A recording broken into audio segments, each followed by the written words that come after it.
Okay.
Okay.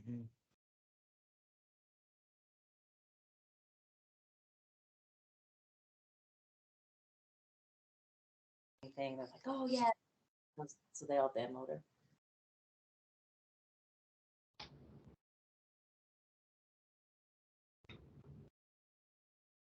Hey, is Dustin on?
Oh.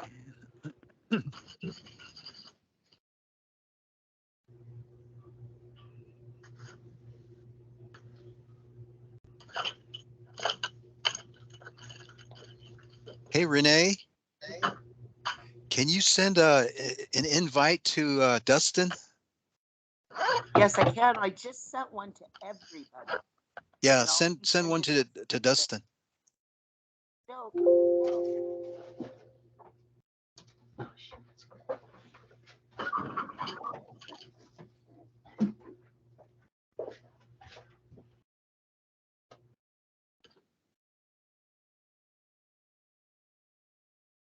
Well, since we're waiting a little bit, I'd like to welcome everybody to today's meeting. And again, this is a very good opportunity for everybody to get together, virtually, and to share some ideas and to share some information that is important for all of us, to serve on the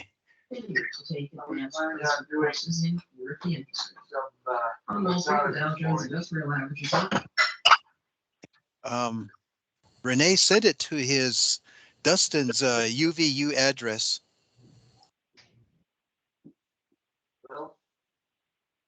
Renee? Yes, I did.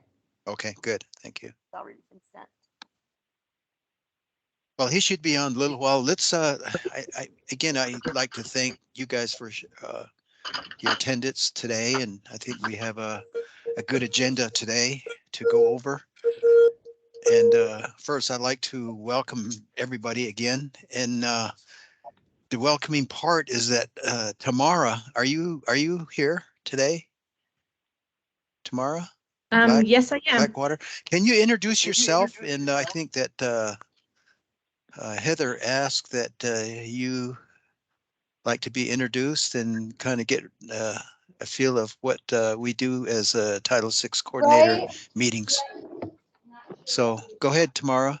Right? Sure. Yeah, good morning. Thank you to Heather Amato from the Upon School District and Chuck Foster for inviting me to your staff meeting this morning. My name is T. Mara Blackwater. I am a program specialist for the Division of Services for People with Disability, DSPD for short. We are under the Utah Department of Health and Human Services. Our main area of focus is promoting employment and community inclusion for people with disability through the lifespan. So from children all the way up to older age group. And so we provide support, resources, and training to individuals, their families, and their support team members. So if they're either in high school, like VR counselors, support coordinators, direct support staff, and educators as well. I just wanted to make sure that we're reaching out to tribal serving programs, especially those serving Native families with children, youth, and transition age youth, young adults with disabilities, and just letting know we're another resource that they can receive services from. So if you have any questions, I'll add my information in this chat. And so this is the first time I've ever used this program here. So I'm used to the Google, but I'm hoping I can add this information in. So I just wanted to just give me a quick introduction. But thank you very much. Yeah, thank you, Tamara. And the other introduction person I like to introduce is Susie Estrada. Can you introduce yourself? And, you know, I think you want to become a little bit more familiar with the Title VI programs too. Yeah. So my name is Susie Estrada. I'm the new Family and Community Engagement Specialist with Utah State Board of Education. Really excited to be here and to be able to work with you all and get to know you all, get to know your programs and your schools, and really see what we can do to start incorporating some more voices into the decisions that we make and the supports that we're able to offer. So I'm here to learn from you and take guidance from you all. Okay. Thanks, Susie. Is Charlene here? We're going to go to number 2 is the cultural reverence. Now, for those people who are new, the cultural reverence is an area in which we offer, you know, a cultural perspective. It's Yes, either I'm through here. a prayer, a story, or a poem that or a project that we're working on. This is basically to share the cultural piece that we all have. You know, not only American Indians have the culture, but I think all the other people have culture. So I think this part here is basically just sharing a perspective from one of the individuals, and that's Charlene John from the Washington School District. So is Charlene on? Yes, Harold. Good morning. Yate. I'm here. Oh, Yate. Oh, Achi, Dolish, Yate, Nikitishnaanot, and good morning, everybody. My name is Charlene John. Work for Washington County School District, Indian Education. Shea Charlene John, Dashijin, Nats Adet, Nasha Ado, Nash Ejtopahanshle, Ashiye, Bashichin, Okay, for those that don't understand Navajo, I'm a Navajo. I'm from Navajo Mountain, Arizona. And I live here in St. George. I'm an Edgewater clan, born for the Salt People clan. Minigoat are my grandfathers, and my paternal ones are the Mexican People clan. Anyway, my thought today is that we're all of different nationality, different tribe, everything like that. We're all from different groups. And last week I took a trip to Hawaii, and I realized that every place you go, life for different people are the same.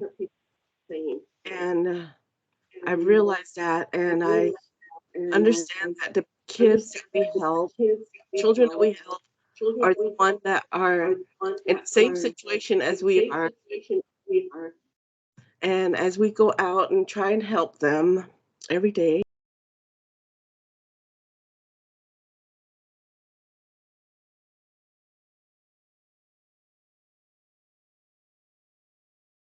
somebody muted me. Okay. Anyway, and my thought is that we're all the same. And I know the Creator had made us all to be the same. And I'm just going to do a little prayer. So, and I'll say it in Navajo. Nitra hier ashtahon lonikitich conscience nada dilzandi conjugal elkatitsa con hata ultraton but ultrata nidleniki content jonago she conjo nata hotit alton jonot alebenata hotil al adoko she nasen today kesotil chinabanata huit adole adoko yat echo in ha ninta kes ha adili ado yat ernisad njonagon hadata dit adili adoko njonago in Nedel ni do con jonogo yat echo in jonol hedel de dolil adoko con nasa in today kesge na in sindo adoko con hits east on he don ho anlen he ket online he trache ne trache yat echo na in sindo adoko el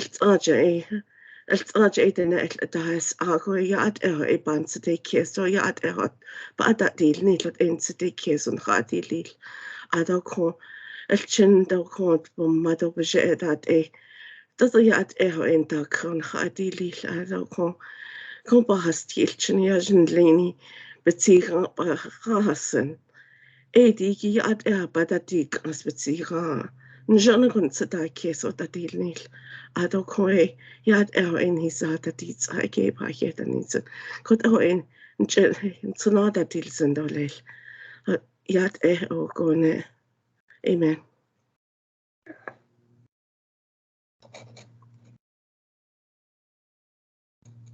Thank you, Charlene. That was very, very, very good in terms of your prayer and some of the thoughts that you have for your program as well as our children. So we'll get going here. And is Dustin on? I am. Can you hear me? Yes. Oh, good. Oh, thank you. Oh, good. Woo! Yay! Sometimes things work. All right. All right. So, yeah. Good morning, everybody. I'm gonna share my screen real quick. Move some things around.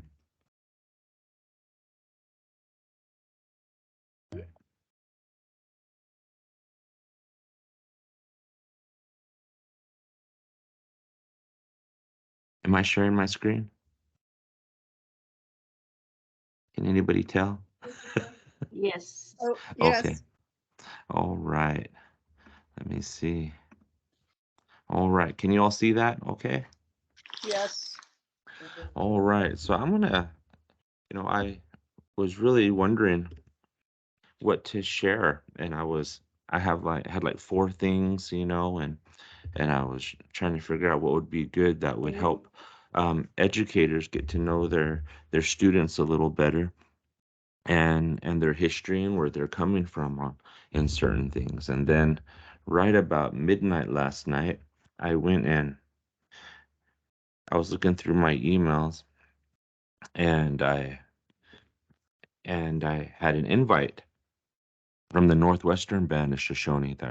They're currently headquartered in Ogden, but this January 29th is the 160th anniversary of the Bear River Massacre.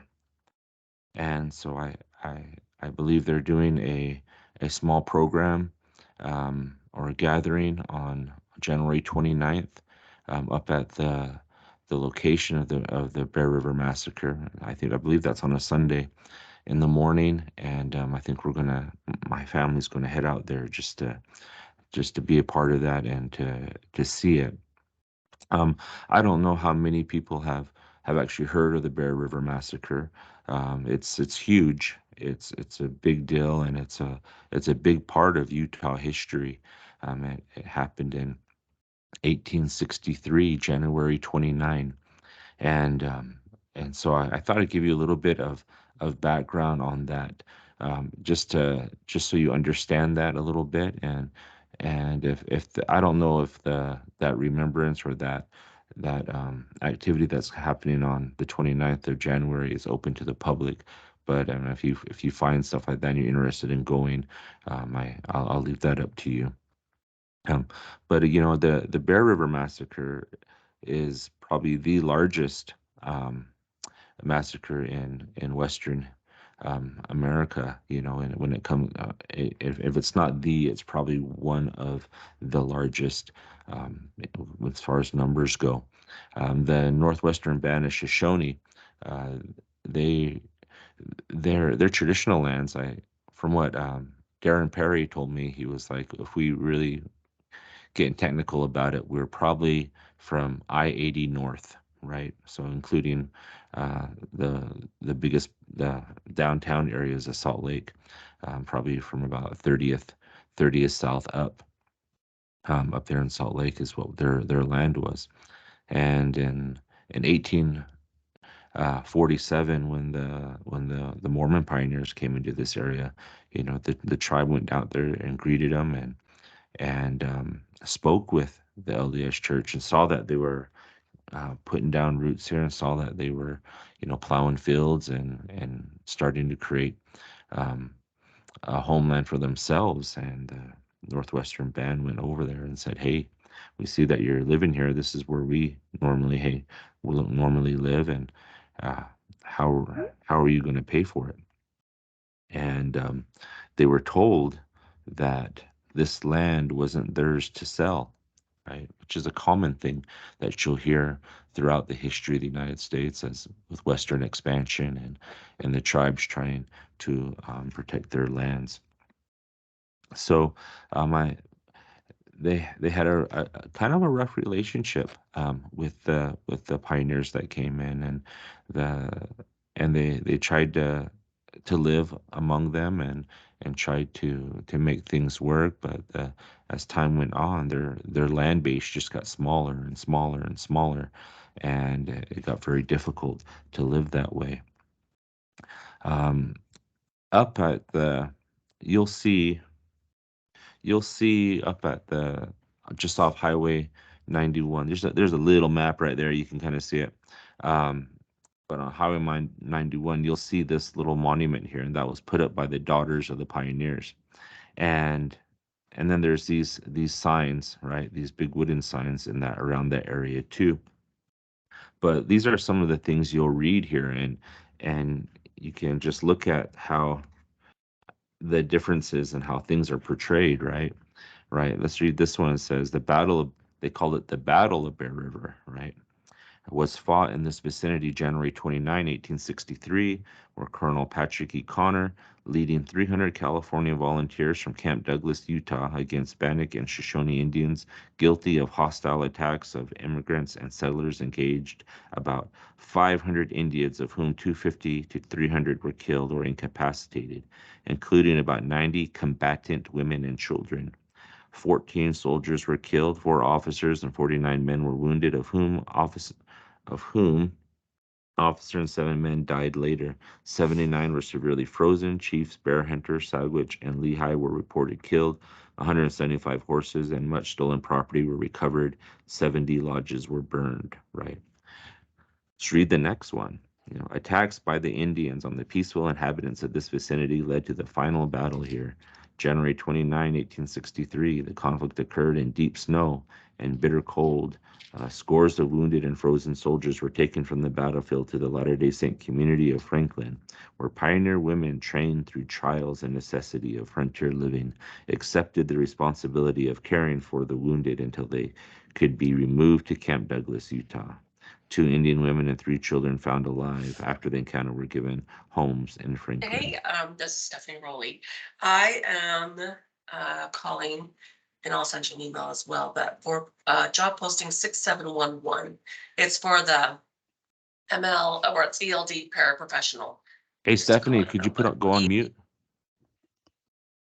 And then, let's see, and boom. And then if you read here in this area, it says, very few Northwestern Shoshone survived a battle here that turned into a massacre by Colonel Patrick Edwards Connor's California Volunteers. In 1863, Connor and his force set out from Salt Lake City on a cold January campaign. In response to friction between Indians and white travelers, they found more than 400 Shoshone settled in the winter camp on Battle Creek. When Connor struck at daybreak on January 29, the Shoshone suffered a massacre unrivaled in Western history. So you're gonna, on another side of this this little Daughters of the Pioneers monument, there's a little more factual language that can be found, but you continually find in these old markers like this how people needed to frame or give their frame of reference on things and it's kind of disappointing how those things still stand and still read the way they do. I encourage all of you. Darren Perry sometimes goes and he gives tours and of this area and talks about the massacre. And you actually meet here on the side of the road at this stone monument, and he'll talk to you a little about the history, where the actual location was, and it's a really good thing to do. It's very strong feelings when you get there, and I was glad I went. But what led up to it? There's a few things. There were a few things, and it might have been a culmination of a lot of things. First things that are reported. I should give you some context about where I'm getting my information. So a while back, Forrest Kutch, who was the director of Indian Affairs here in Utah, he put together a book of the history of the Indians of Utah. I think it's called The Indians of Utah. And he asked all tribes to share a part of their history. And it's an amazing book if you can find it. I think you can still find it on Amazon, but it shows the history. It tells the history according to what the tribes of Utah want their history to be, and so it's really interesting to look at and to watch and to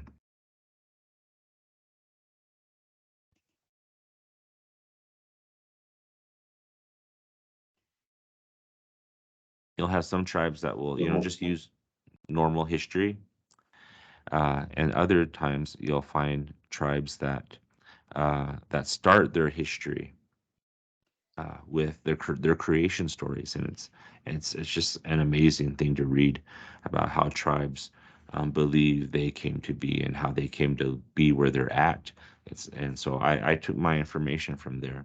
So there's a few things that probably led to the Bear River massacre, and the first was that some people said that the Shoshone had stolen some horses and cattle belonging to white settlers. Those that were identified were a man named One-Eyed Tom, Chipmunk, and Lean Antelope. Second, some miners and some Shoshone got into a fight where the miners were killed. Okay, so that And so you can see how tensions are beginning to rise here. Um, you can see that they mentioned George Clinton, Henry Bean, and John Henry being killed, and Colonel Connor. I spelled his name wrong. My bad. So when that happened, Colonel Connor got Chief Justice John Kinney to issue a warrant for Bear Hunter, Sagwitch, and Sandpitch to take care of those things. And third, which might have happened, is that a fight between some white youth and some Shoshone youth occurred, where 2 whites and 2 Shoshone were killed. So these things, any one of these things could happen, or all 3 of these things are probably what happened, but it may be a culmination of a lot of things that led to the Bear River Massacre.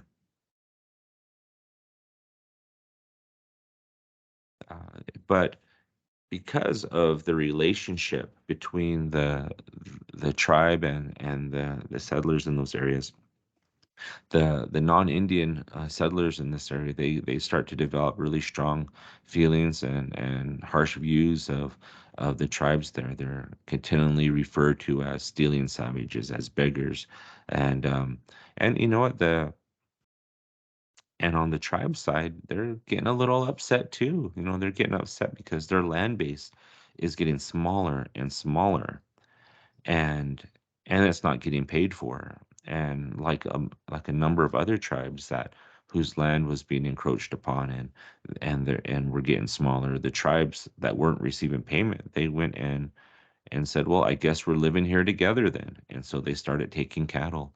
They started taking food that was being grown. You know, this is our payment for these areas. And quite frankly, the Northwestern Banner, they're just running out of places to live. And they don't want to leave, right? This is their homeland. But as they become encircled and pushed into smaller and smaller areas, they feel confined and trapped in their own land. So leading up, again, on January 27th, 1863, so just 2 days before the actual attack in Bear River, Tindup was a holy man there with the Northwestern Band, and he had a dream of his people being killed by soldiers, and he went around and told his people, hey, we need to leave, we need to get going, there's going to be soldiers coming, we're going to die. But some people believed him and left with him. Some people stayed and thought, you know, we can talk this out. You know, it's how you approach this, right? If we approach this like a talk, like a negotiation, then there doesn't have to be a fight. And so a number of families just stayed where they were in Bear River. There's a hot springs up there. There was running water, right? And where else are we going to go? We've lost everything. Everything's slowly slipping out of our grasp. And so they decided to stay. Colonel Patrick Edward Connors, who I just have a face with the name, he's the man that led the California Volunteers up to Bear River. And they were stationed there up at Fort Douglas. It's right there on the University of Utah campus. And on the University of Utah campus, they actually have this statue of him still there on campus. You know, outsider looking in, the irony of all that, you know, because the school has a pretty good relationship with the tribe, and honestly, you know, their feelings are mixed up there about what if that statue should come down.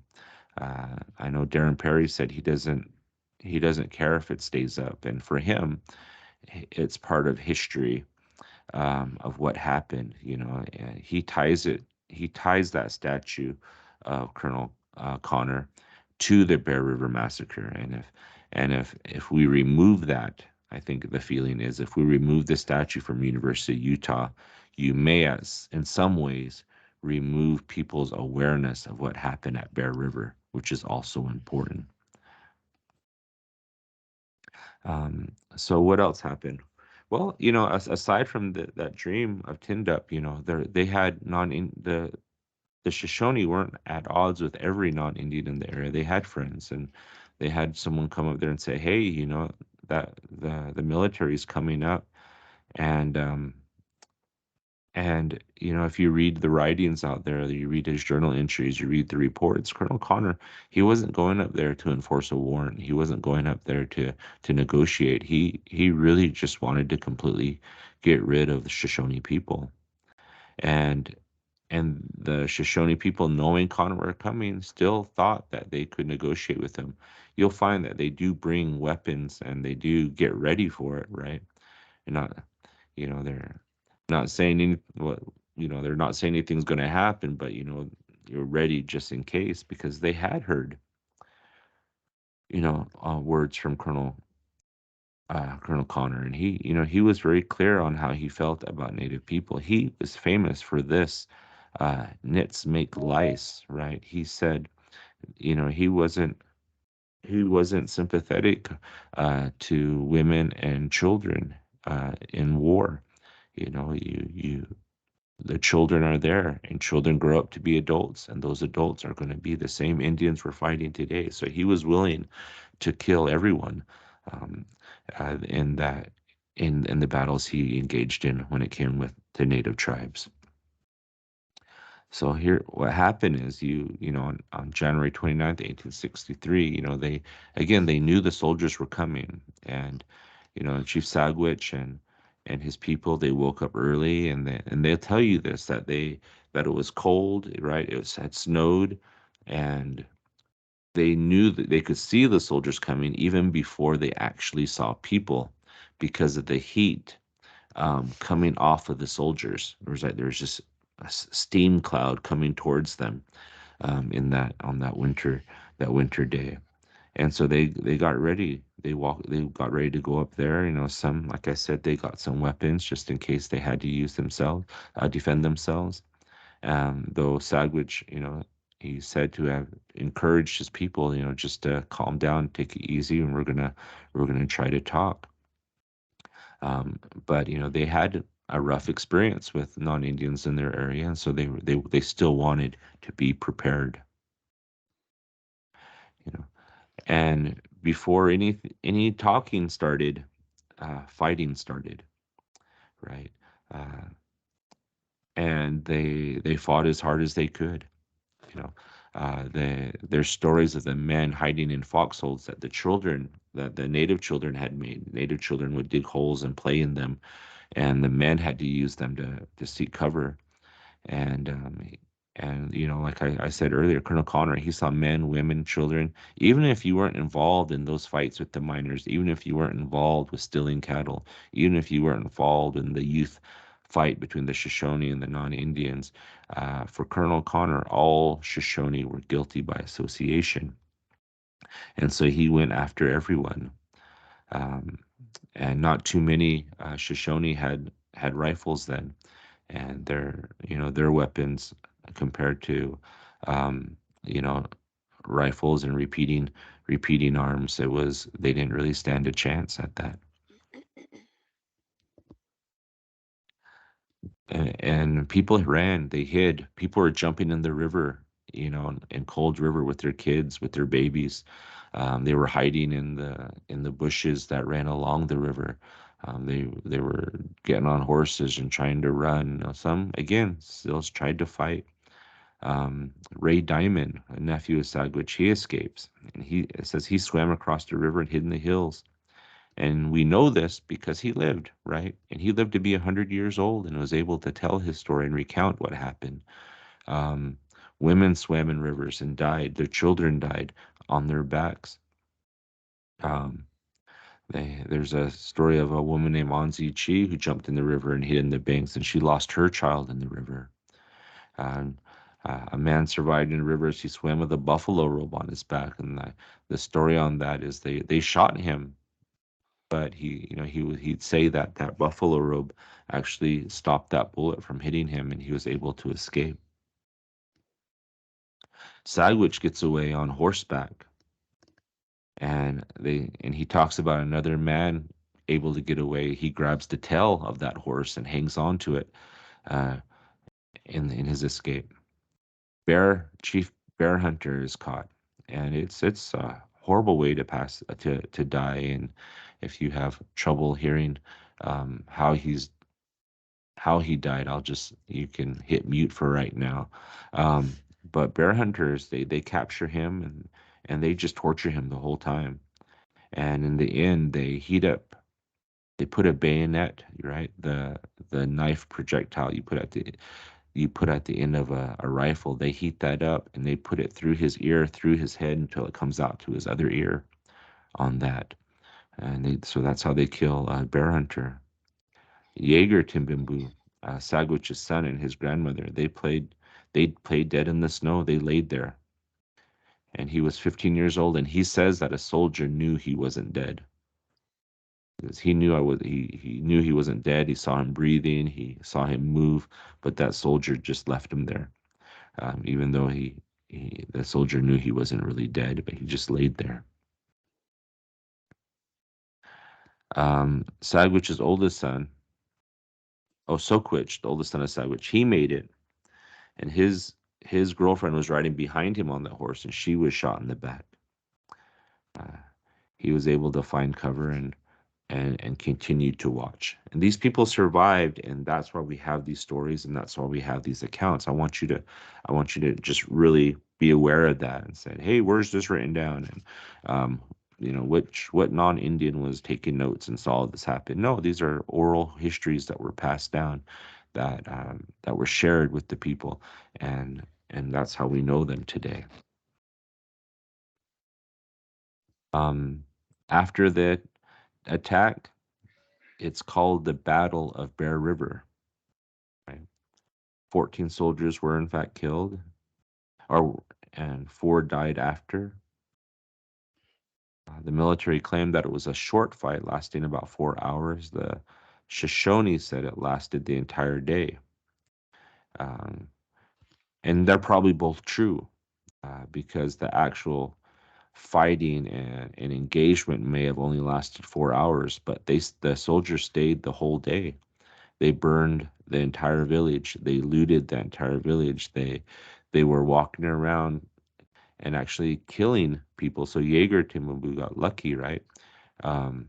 Because they were walking around and shooting Indians on the ground, and that would have lasted all day. This is a picture of Chief Sagwich, and this is him with his wife from after Bear River. I don't know how to say her last name.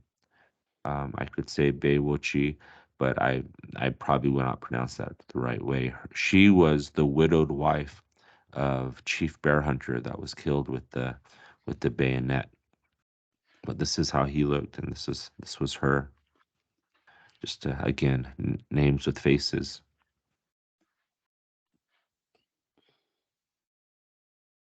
Afterwards, they returned back. Sagwich finds his wife dead, but his infant daughter alive. And they had nothing at this point. They had no food, they had no weapons, they had no way to get food. And in complete desperation, they left his baby daughter tied to a cradle board and hung on a tree, hoping that someone would find her and feed her, because they had nothing, and he couldn't do it. They were that history says that the Shoshone were in shock, right? They did a water burial for the dead bodies, and Bishop, who was another son of Sagwich, was 6 years old. He was survived, but again, right, 6 years old, watching those things happen, hearing those things happen, even if you're covering your head and hiding, that can do a great damage to you physically and mentally and emotionally.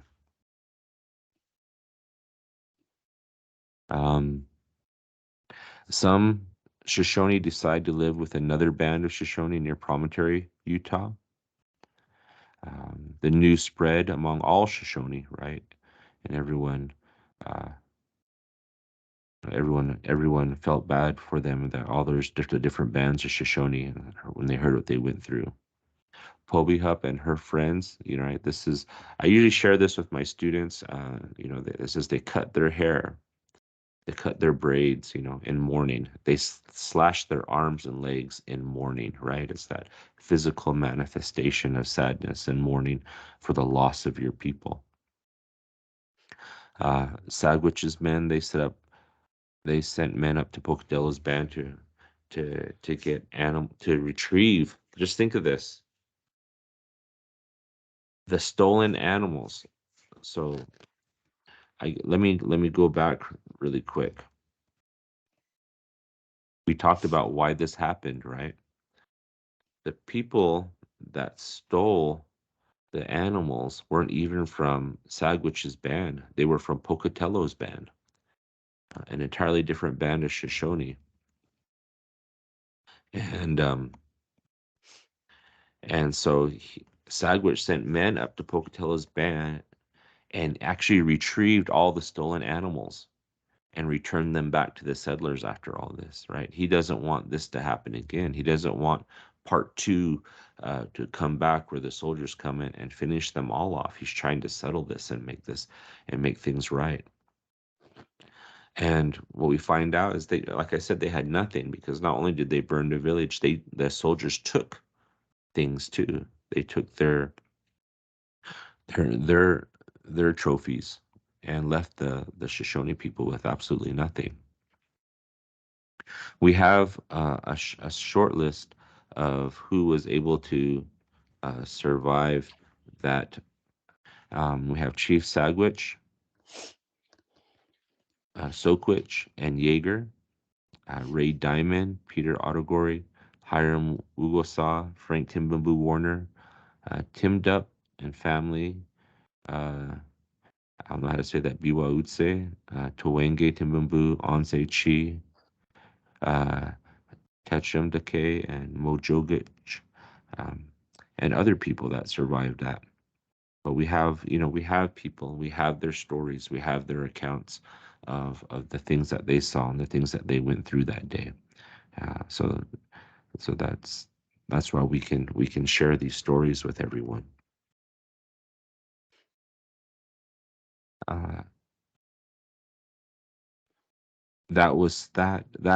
That massacre was so bad, right?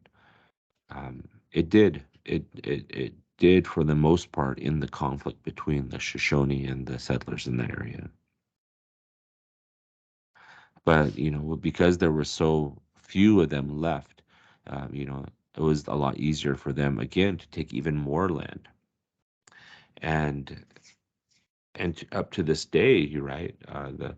The Shoshone lost everything as far as land goes. They didn't have land at that point, and they didn't have a place to live, and they had to rely on others to help them move forward and set up new areas to live and develop new ways of living, whether it be agriculture or brick making or Hold on a sec.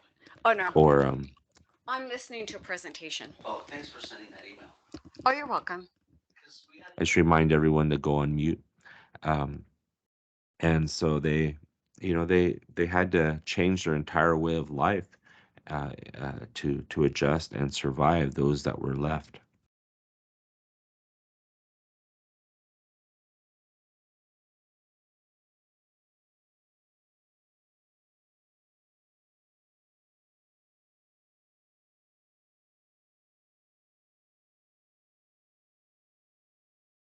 Dustin, you're muted. How about now? Or Dustin, sorry. Is that good? Yep, can hear you now, Okay. but we missed everything you said when the slide started. Okay, so there was some interaction still between the Shoshone and the LDS Church. Sagwich does go and ask for assistance from the church, and while he's gone, his son is given to a Mormon family. People were so poor and hungry, right, that he was given away to a Mormon family for a quilt, a bag of beans, sheep, sack of flour. And Bishop ends up being raised as Frank Warner. He graduates from Brigham Young Academy, and he comes back and teaches reading and writing. He's a very active member of the LDS Church, saying that he ends up serving 2 LDS missions. And, to this day, the Shoshone people are proud of him and what became of him and what he was able to accomplish. But this is a picture I found of him in this is when he's in his 20s, right here.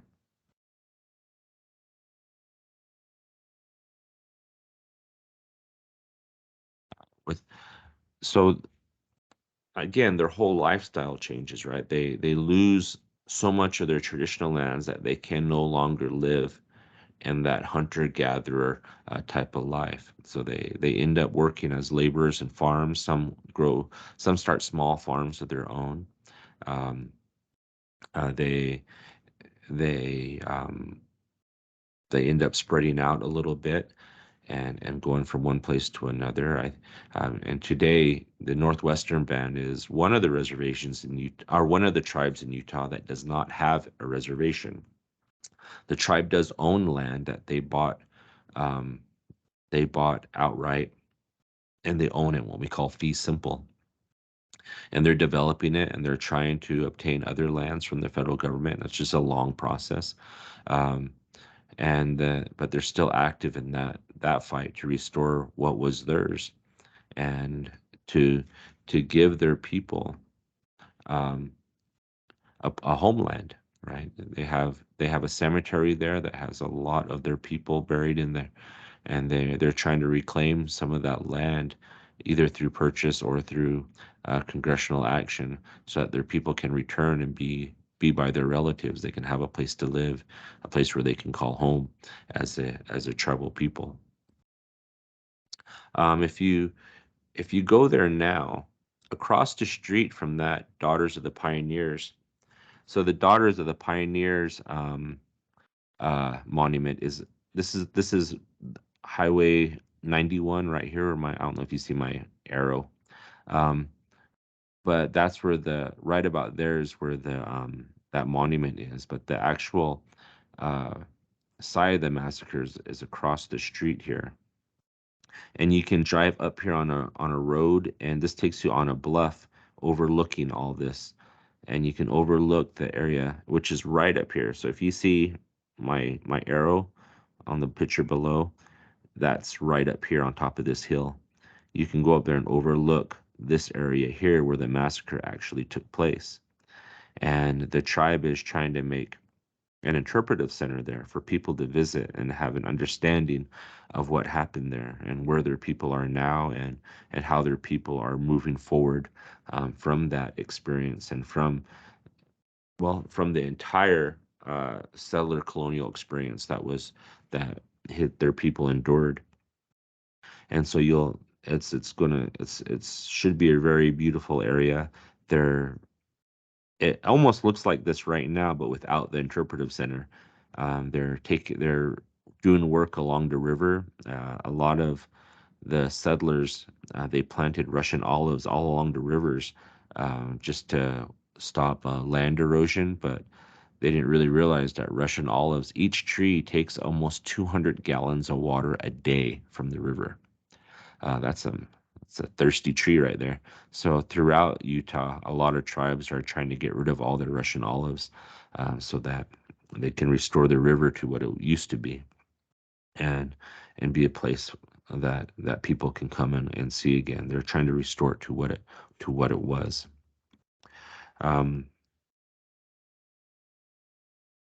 Let me see. I think I got out. I think I got out of that and closed out my PowerPoint. But I did want to just say, that this is something that you should be aware of. This is an experience that a lot of tribes have gone through in the West. And not all tribes can say they suffered such a horrible loss and a massacre like Bear River, but a lot of tribes have experienced the loss of land, the loss of family, the loss of a way of life that isn't what we're living today. I mean, there's a lot of tribal culture and tribal spirituality, tribal religion, however you want to call it, that is alive and well for many tribes. But it wasn't what it was, right? Because of the experiences that they went through and the suffering that they had to endure during those times. And so I would hope that you're aware of this. I would hope that, when these things are taught in your schools, that you're able to share more information with your teachers and get different perspectives so that students as well as teachers and administration can better appreciate the history of the people, the indigenous people here in Utah. Um, Today, still to this day, I have people ask me, why are relationships really, really, in some areas, strained between Native communities and the non-Indian areas that surround them. And it's because of stories like this. It's because there was so much loss. It's because that it seems sometimes that Native people are continually asking to give up things, and it gets old, quite honestly, after a while, to be the group that's always needing to make those concessions and settle for less and less all the time. And so those tensions are still pretty high, and you can feel it. You can feel those tensions in certain what we call border towns, non-Indian towns that border reservations. You can feel those relationships are strained in a lot of ways. But this is one of the reasons why it is that way. And it's going to take work. It's going to take work on everyone's part to better those relationships so we can all have a better experience within this state. Again, that it's January 29th. This month, the tribe is going to hold an event to remember what happened here. And this is going to be a huge part of the lives of a lot of your students. And I hope that you're aware of it. And I hope that your schools, your history teachers, or someone is acknowledging this that's happening. And so that, people can heal. And sometimes it gets a little difficult for people to hear these things and think that it can heal, but sometimes it's like that.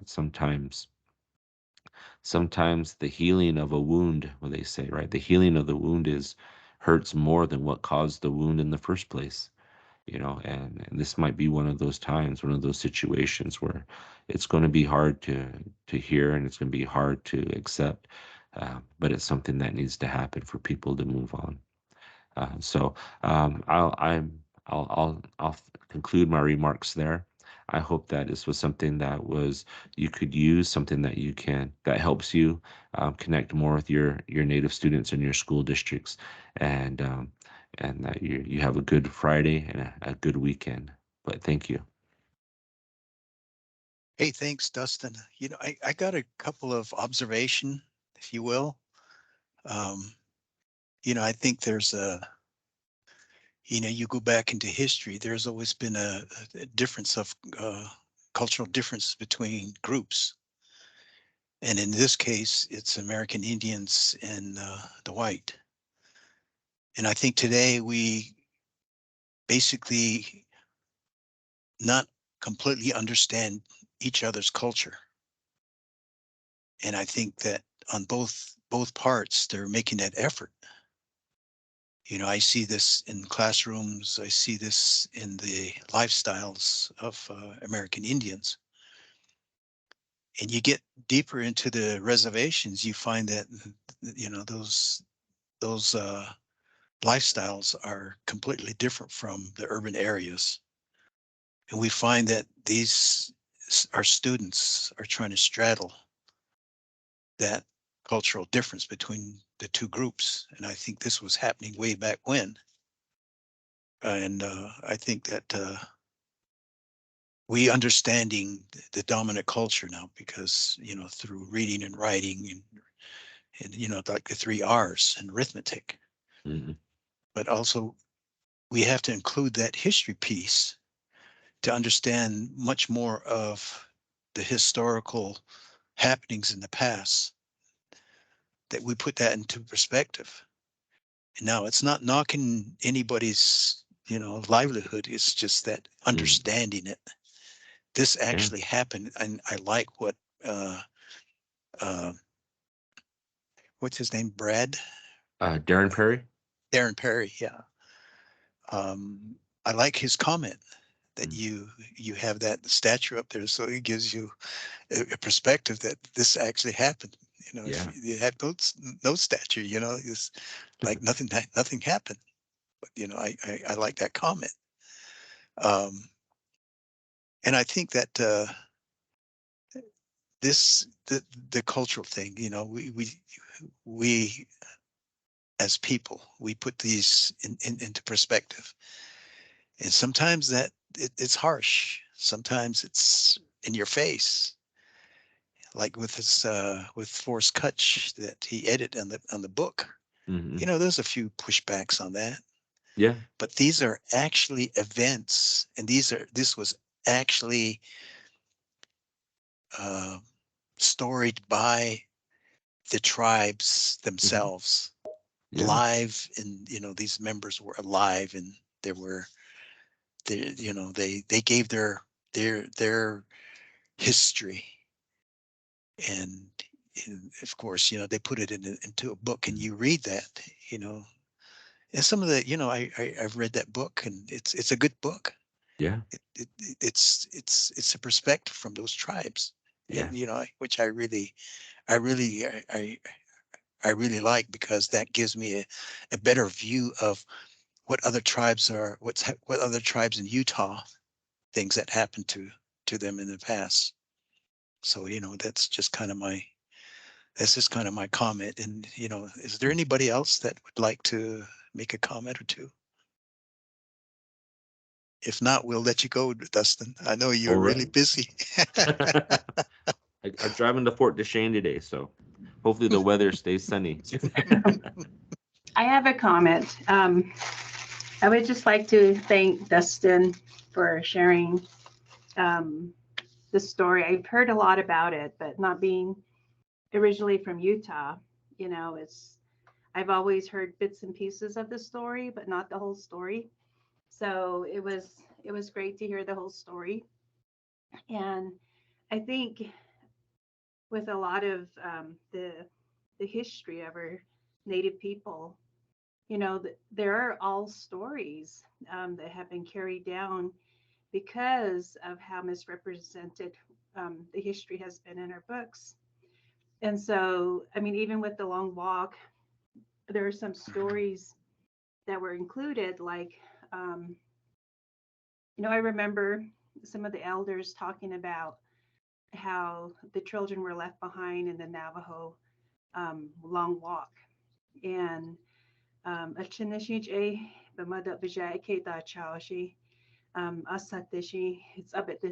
so the children were left behind, and and they had to learn how to survive on their own.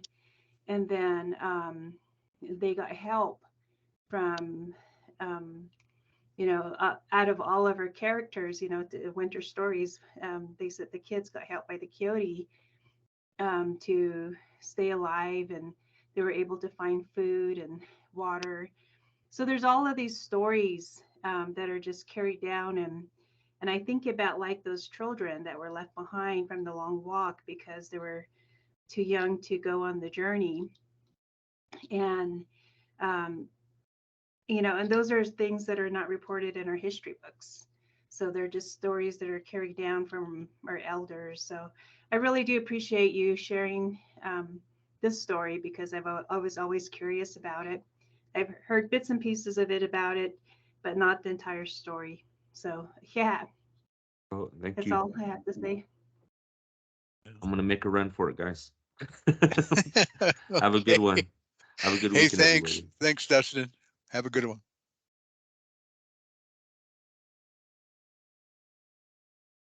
Now back to the ranch. We have a couple of presentations. Mario and Kelly, you guys have a program called U Science presentation. that if you guys could go and I'll just have you guys introduce yourselves and you know, take us through the presentation that you guys prepared. Hey, thanks. Okay, thank you. As Dr. Foster mentioned, my name is Mario Platero. Tahni Shle Aro Batahni Bashichin, Ashin Dashanala, Ashteja Edashiche. I work here in the Granite School District. I hail from Montezuma Creek, Utah, which is in the southeastern part of Utah. A lot of you know where that's at. Graduated from Whitehorse High School. And so some of you know my parents, I'm sure they were educators down in San Juan County. So yes, in some ways I'm continuing that family legacy of being an educator. So, but last year I was invited to give a presentation to talk about the world of CTE, career technical education, and all the pathways and career options that our students have across the state of Utah. Today, we're excited to be able to share something new that can help our students, a tool that is very useful. And it comes from a company called Youth Science. And our Utah State Director for Youth Science here, Kelly Openshaw, will be part of this presentation today. Kelly, do you want to introduce yourself?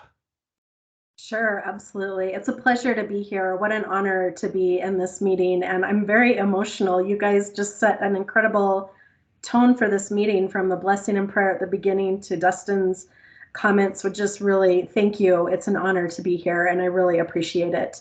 And I feel, Mario, I feel a little trite. We're going to talk about like all these other things when it's been such an incredible meeting so far. So I hope that we can continue this tone and give you guys some great resources to use with your students that you work with.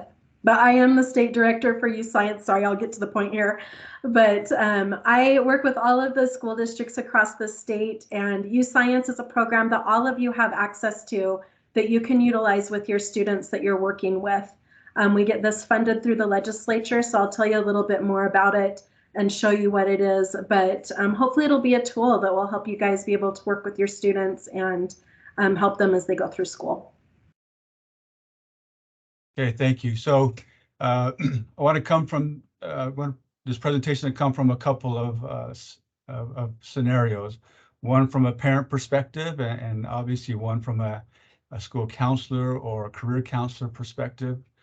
And so a lot of us already know that we have these various tools out there to help students pick a career or pick something that they're interested in. We have what we call interest inventories, where there's a series of questions that students answer, and then it generates an idea of what students, based off of their answers of their questions, should choose as a career.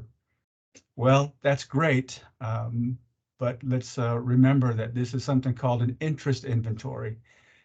It's something that at a specific age or point in a person's life, they find something that's interesting. We know our students aren't quite familiar with the world of work and all that it offers. And so we usually hear from our students, oh, I want to be a doctor, I want to be a lawyer, I want to go into medicine, some pretty generic answers.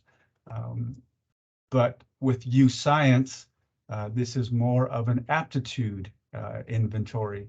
Something, you know, the word aptitude means our natural abilities, or kind of a natural inclination to something that we can learn quickly and that we're just adapt to, you know. So the military has something similar called the ASVAB that helps them determine students or new enlistees as to maybe a career option within the military community. But this Youth Science is a tool for our students to in their educational lives to help get some answers or some guidance towards maybe a future career. And so so if we can keep that in mind, this is not an interest inventory. This is it does include that, however, but it's an aptitude So our students who take this this inventory seriously will generate answers that meet kind of who they are, and we encourage all of you to take it as well. So what basically this this inventory is a series of what we call brain games. And how many are there, Kelly? How many brain games are there? So there's 9 aptitude brain games. Then we have a small interest survey and a personality profile. So 11 sections. Okay. And the idea is to spread these over time. If you were to take them all at once, it's quite overwhelming. They're not hard at all. Some will be difficult because we're just not maybe good at math or good at just certain areas in our lives that we have some weaknesses. And so this, I don't want to, am I calling it right? It's an aptitude test. This aptitude test is very telling anyway. So we'd like for you to introduce this to your students. Some schools are all in, and some are still learning to implement this tool. But it is available for our students right now for free for all of our students across the state of Utah. And so I want to just kind of show you, I've never done this sharing part here, but I pulled up kind of my results from a series of brain games that I took. And you can just kind of get a sense of, let's see here.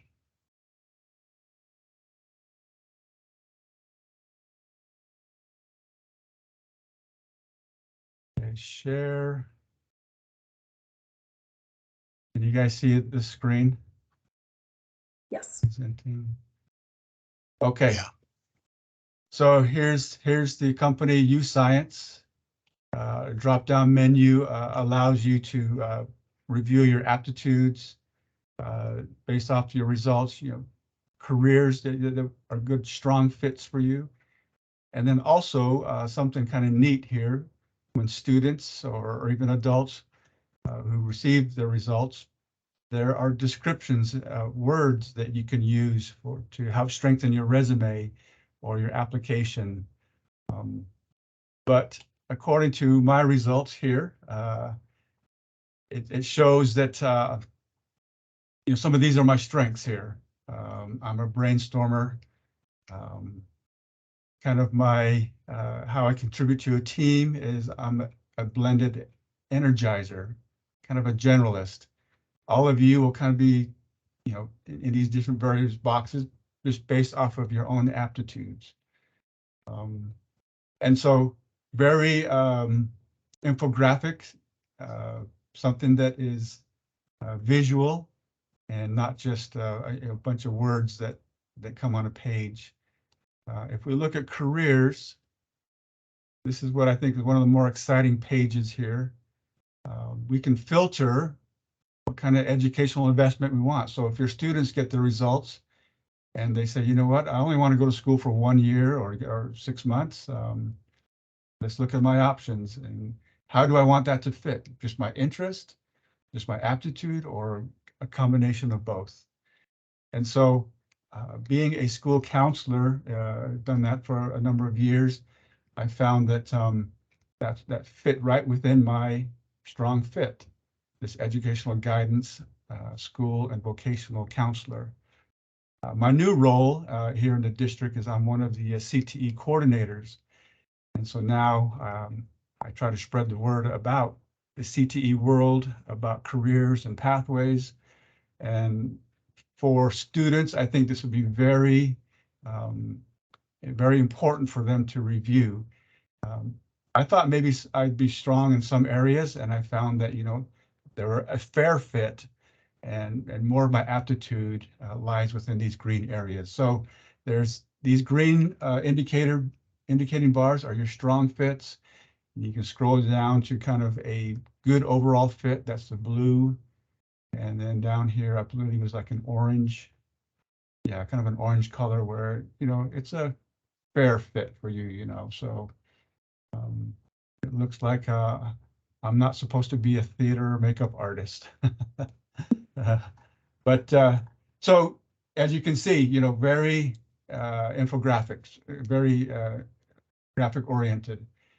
We can click on something like school counselor, and what do they do? What are some of the core tasks, and how does this fit with your overall aptitudes? Is this a good match for you? And what are some other related careers in the strong overall fit? And what's exciting is that this is great for students, but it's also great for each of you to kind of take a look at this, because maybe some of you are still searching for that job that would make you happy and give you a lot of purpose that fits within your overall aptitude or your natural abilities. So as I mentioned, I encourage you to take advantage of this tool, share it with your students, introduce it to them. Again, you should spread it out over time. That would be one of my biggest recommendations, so that they don't feel so overwhelmed.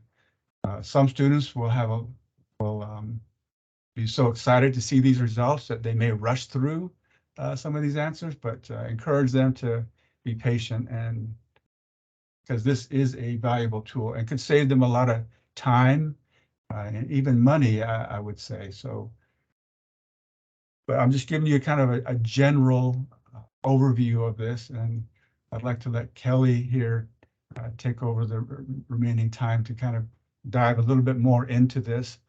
And so I know she'll have her information there for you, and but I'm excited to share this with everybody, and again, take advantage of it. And I think once you do it yourselves, you'll see the value of it. So Kelly, why don't you go ahead and take over now? Perfect. Thank you, Mario. That's such a great introduction, and this is such a great opportunity for your students. I'm going to share over to my screen if I can steal for a minute here. Let's see. Did that switch over for everybody? Perfect. Okay. Yes. Excellent. So as Mario said, he showed you kind of some of the inner workings. I just want to give you a little bit more about the why, why use science can be helpful to you as you're working with your students. And we've had a contract with the state. We've been working with the CTE department, providing certifications for students who go through those career and tech ed classes, anything from accounting to welding and interior design to agriculture. I mean, it's all in there. And so we provide the certifications for that. And a few years ago, we do that through precision exams, if any of you are familiar with that. A few years ago, we were introduced to use science and these aptitude assessments and the career guidance they provide. And it really was such a natural fit that we merged our companies together a couple of years ago. So this is available to you. I work with the legislature every year to ensure that they're paying for this so that you guys have access to this. I'm gearing up for that again here in the next month or so. But everything we talk about today, we can get you immediately using. And as Mario said, it's a great opportunity for you to take this so you understand it and can get a feel for those results. And so, Mario, if you want to work with me, we can work together on getting invitations out to everybody and making sure they're assigned to their proper schools and districts so that they'll be able to see their student results as well. And we can do that, after this meeting. So it'd be great. All right, so when Mario and I were talking about this, we were talking about some of the challenges that you're up against as you're working with your students.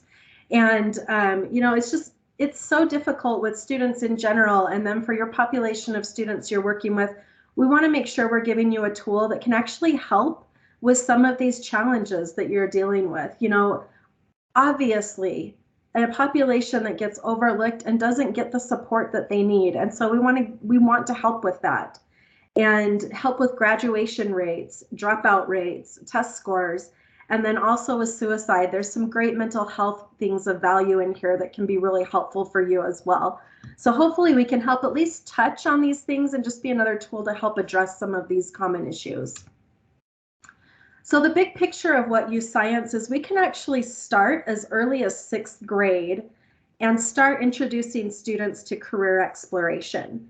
Now, when they're in 6th grade, we do use just a simple interest survey just to start the conversation. We don't get into aptitudes too much at that point. It's a little too early for that, but we want to just start having a conversation about careers and exploring different options for students. Once they get into 7th and 8th grade, they take a simplified version of the aptitude assessment. It's 5 aptitudes and 1 interest survey, and that's designed to help those students look at career industries that they might be interested in. So like the 16 career clusters, whether that's health science or construction or finance, it kind of just shows them where they would have a natural talent for, which then helps them figure out what kind of classes to take as they move into high school. Now for you as an administrator, you're going to have the option to look into some of the data and be able to see your students and what their top 3 career clusters would be by aptitude, or their top 3 by industry. Gives you some great tools as you're counseling with them, as you're talking with them, to help encourage them by talking about their aptitudes. Now, as we're leading them into these different classes to explore in the CTE program, that's when they have the opportunity to earn those certifications, something that can validate the skill set that they learned in that welding class or in that accounting class. Something that's a great resume builder, or for college applications or for job interviews. And then we also have a work-based learning component that we're using with work-based learning coordinators to help with internships, make better connections with employers and those work-based learning opportunities. And then ultimately what we want to do is then have our students better prepared to make better decisions as they're thinking about college and their careers after high school.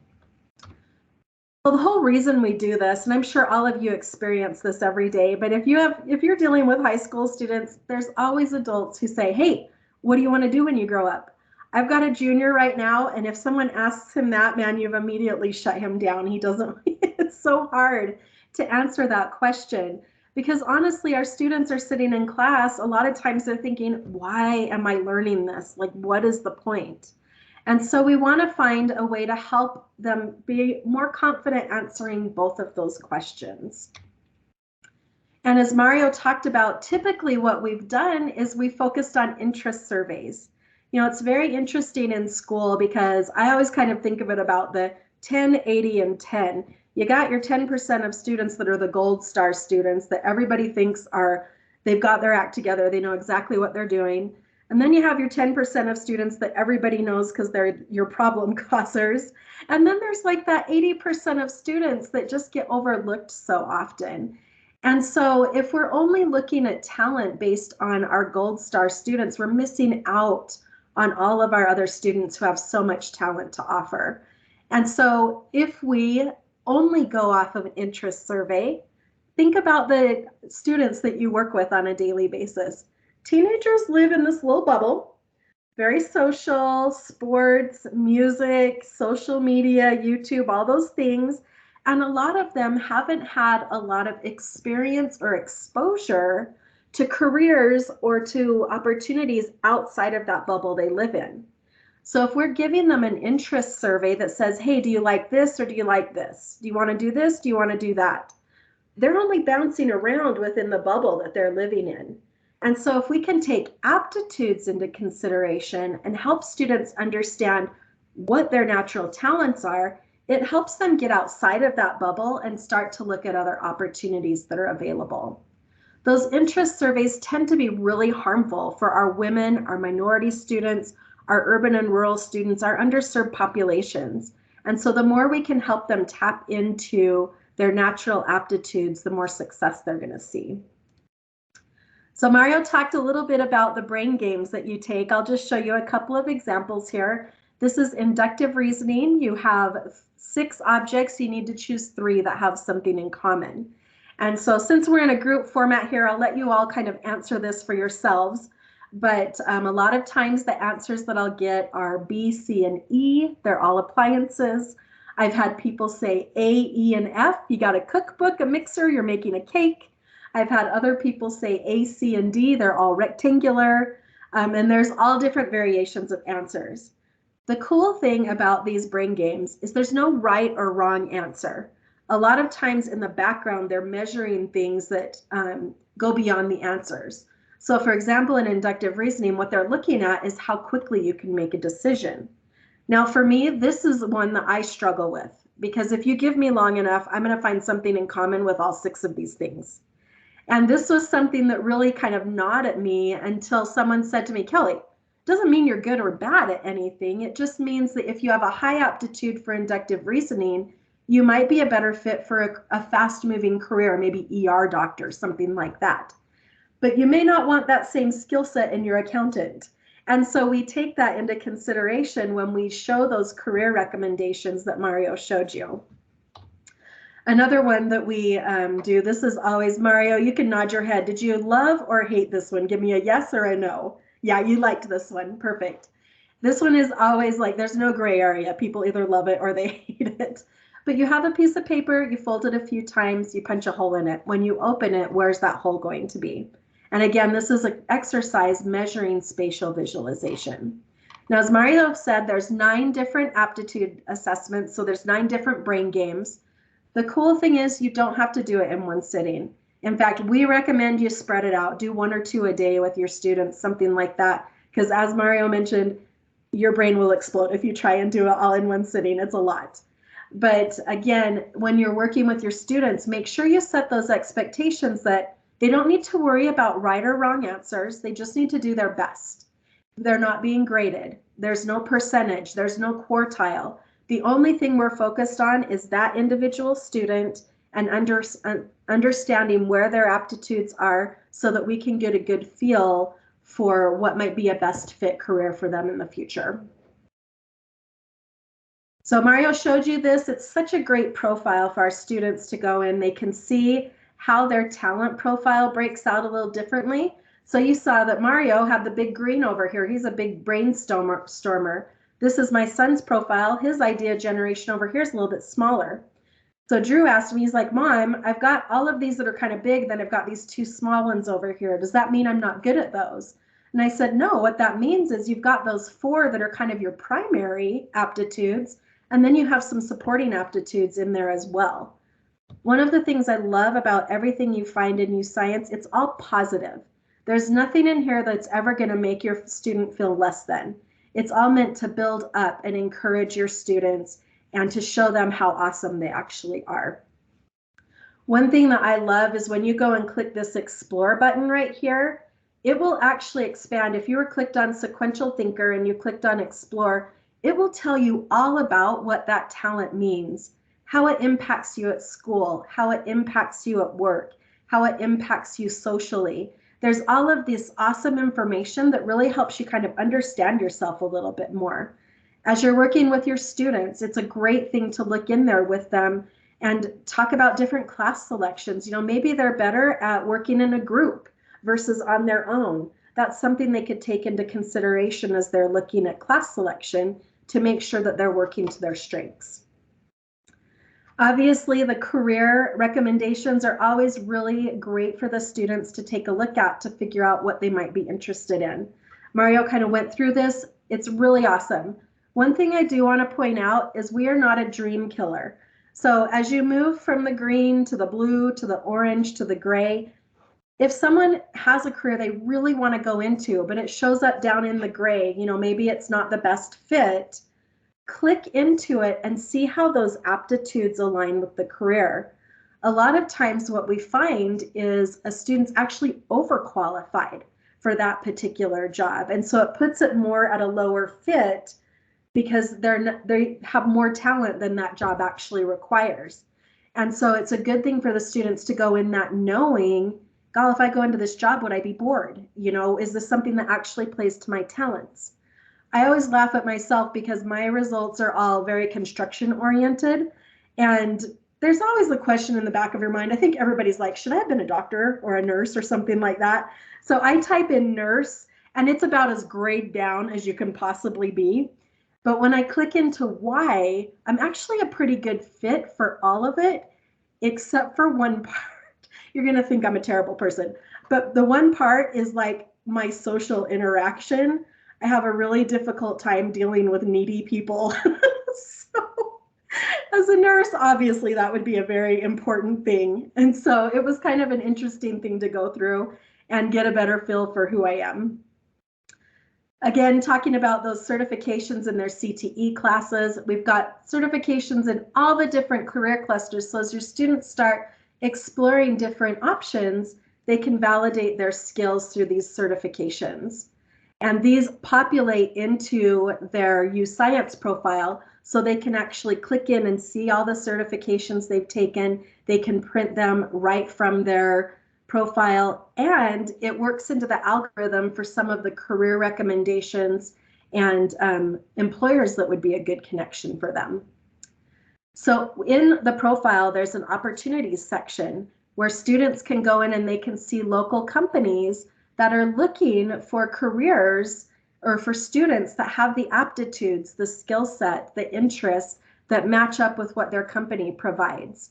And so it's exciting for the students to be able to go and explore some of those companies that they may have never heard about before, but now could suddenly be on their radar. All right, so one of the reasons why these aptitudes are so important, we talked about those interest surveys. Because they live in that bubble, interest surveys tend to skew our students towards social and artistic careers. When we take aptitudes into consideration, we can see that now we're getting more recommendation into some of those technical fields. We still have students who are encouraged towards the social and artistic, but now they're the ones that actually have the talent for it. So again, expanding that bubble, getting those students outside of what they know and helping them see what their potential is. In Georgia, they were looking at several different career guidance systems, and they did a study between all of them.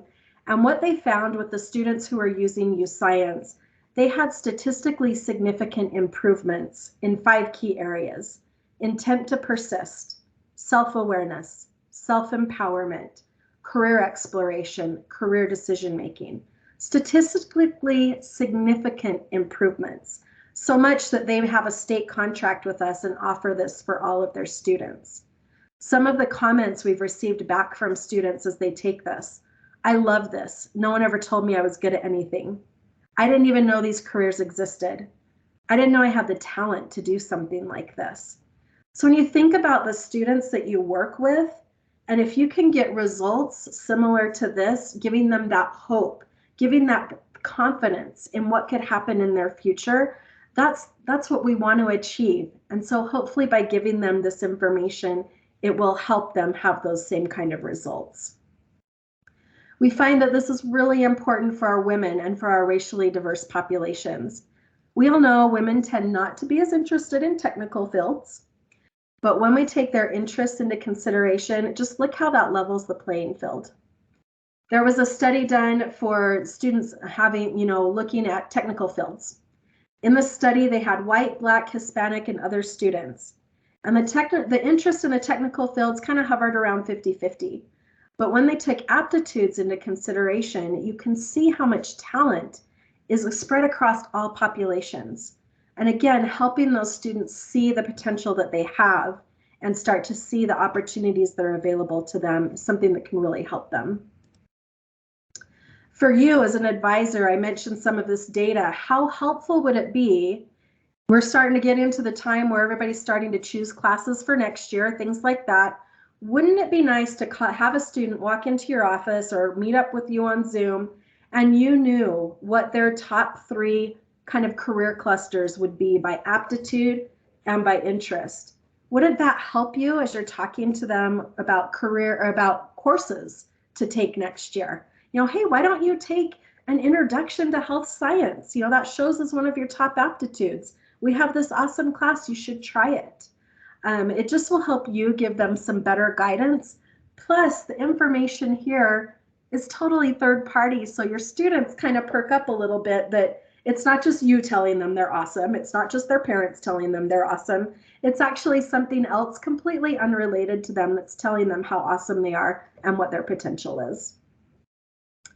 Now, one other piece that I think is really important, there's so many things that as counselors within the school system, and probably you as coordinators and counselors as well, you're dealing with. Obviously we've got a lot on our plates. And one of the things, and I'll kind of end on this, but I always go out to my schools and I talk about 20 and 2. If you have a student approach you, whether they're coming into your office or they need a Zoom meeting or different things like that, it takes about 20 seconds to pull up their UScience account. Now, whatever they need from you, class change, whatever it is that they're coming in to talk to you about, solve their problem. But before they leave, take a minute or two to just quickly pull up a piece of their UScience and say, hey, before you leave, I just wanted to tell you, I noticed this in your UScience account, and you've got X, Y, and Z that's really awesome. I just wanted to remind you how cool you are.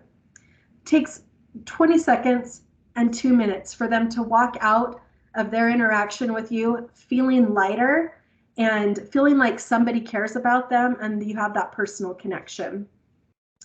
I was at a high school a couple of months ago talking about this just to their general faculty, and they had been through a week. They had had a student commit suicide. They'd had 2 very significant car accidents involving students. Their campus was next to a park where there were some really scary things that had happened over there. So they were kind of all on high alert that every time the announcement button went off, everybody was kind of like cringing and cowering. What's coming next? I didn't know this, and I went in to just give them a quick faculty 10-minute update on UScience, and I talked about 20 and 2 at the very end. And as I walked out, the admin pulled me aside and she's like, Kelly, I loved everything you talked about today. She's like, but the 20 and 2 is really what's going to matter to our school right now. We've got to make those connections with our students, and this is a really easy way to do it. So thinking about that, I kind of revamped some slides, and I'm going to show you those here in just a minute. But not 5 days later, I was up at another high school and had a very similar experience. So we all know there's tough stuff that we deal with on a regular basis, and having a way to interact with our students and quickly pull up something positive to tell them that's all about them is so important. So I'll just show you how easy it is. When you have your admin account, you'll log in, you click on your admin dashboard, and then right up here in the corner is a search bar. You just type in your student's name, you click on their name and their results ready, and it will automatically pull up their results. So here's just a couple of suggestions that I gave, like easy ways to pull out some information. You know, hey Kelly, before you leave, I was looking at your UScience. I noticed you're a list checker like me. You're really good at catching errors in your work. Do you take breaks when you study? It'll help you stay focused and help you be more accurate in your work. I mean, just a really quick, easy interaction. Hey Kelly, I was looking at your UScience results. I noticed you're good with patterns and numbers. Says you like number of word games. Do you play Wordle? You might like it. Quick interactions, but imagine how that student feels when they leave you. Someone's noticed them, someone's encouraged them, someone's given them a positive interaction. So our whole goal here with UScience, obviously with Mario, is to help create this culture all throughout the state, that when we start thinking about where we go in our careers, that we have the opportunity to really dive into UScience, know more about ourselves, and hopefully have better outcomes for our students. So we have a lot of support for you. For me, I'm here to help you as much as possible. Paul Ashby, he's in the schools on a regular basis doing trainings, doing implementations. He can work with you and help you so you're comfortable using the system and know how to invite students and work with them. He's awesome. And then Cameron works with our local employers so we can have more and more of those options come into the opportunity portal so our students know what's available for them after they complete high school. So my information's here. I'll also put it in the chat. But again, I really appreciate the invitation to be here today. I hope this is something that will be helpful for you. If you have questions about it, you're welcome to reach out to me. And then you're also welcome to reach out to Mario because he's kind of the expert. He's really awesome. So let's see if I can hang up without hanging up. Let's see. Did I shut myself back down right? One thing that I'd like to also add to this is that there's a big push for UScience to connect with a lot of the companies in your area. So if you do have students who want to do an internship, you as an administrator should be able to pull up the company information and see who's within your area. And as I understand, you will only receive, you will only see 50 results. And that's based off of your geography. So if you're in St. George area, it's only going to pull up businesses within your network area. If you're in Salt Lake, then same thing here. So that's a pretty cool feature, I think, that YouScience adds. And Mario, as the student clicks further deeper into those employers, they'll be able to see beyond that 50 as well. Right? So they can see it. You as an administrator will see kind of your local 50. And it was lost for like a week, and then Somebody's talking here. Yeah, let's mute there. Okay. Go ahead, All right. Mario. Here we go. And just so what are the next steps from here? I would probably reach out to your schools to find out from your counseling department or even administration to see if your school is sharing this information with your students. And if they're not, there's no reason why you can't start it yourself within your own community and your own students that you work with. Once you're administrator, you can send out a group-wide invitation to your students. All they have to do is open up your email and start taking these brain games. So you don't have to, I'm sure you all have just a list of students that you work with where you can mass email each of them. So something there that's there as well.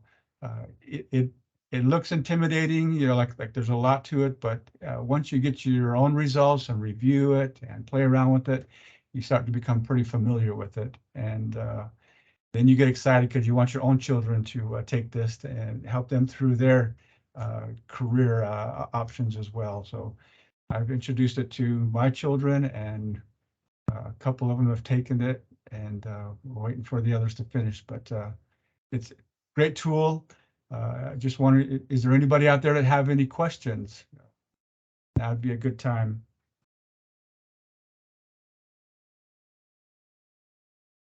You know, Mara, just a couple comments in terms of this. I think this is a very good tool in terms of interest, because oftentimes that you find students really don't know what they're going to, you know, they don't know their future. You know, you may take 10 students in a room and ask what you plan to do the next 5 or 6 years. These are seniors. You know, you may have one or two that would say, well, this is what I want to pursue. The other one would say, I have no idea. Help me. You know, I think this is where the tool will come in. And I think that with middle school students also, you know, oftentimes that we find that when they're seniors in high school, it's kind of a little bit too late for them to do their future plans, but you know, it's doable. But I think catching a lot of the students in the middle school, junior high, you find that you know, the results are probably a lot better. And I think that, you know, you have thoughts here, and you have you preview this information, and it gives you a good foundation. Now I'm thinking about, you know, when Kelly, you brought up some of the information there, and I start to think that I wonder if I took this and I'm ready to, I'm at the end of my career. If I took this, would it take me another direction? That's a good study, huh? So maybe I'll do that and see what happens. But anyway, I think this is a very good tool that it's a good introduction. And I think you know, I would do something like this, and I got grandchildren, so you know, I could look into this and, you know, give that information to my grandchildren and see where they land and stuff. So I'd like to thank both of you. That's great. Good stuff. I think one of your results would be sportscaster. You look like a sportscaster right there. Comedian, maybe a native comedian. Get me into the games free. That would be nice. Yes, thanks for letting us present, and feel free to reach out to us.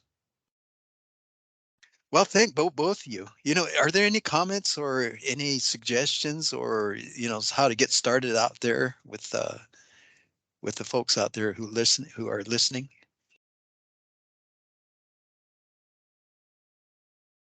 Of course, Shay.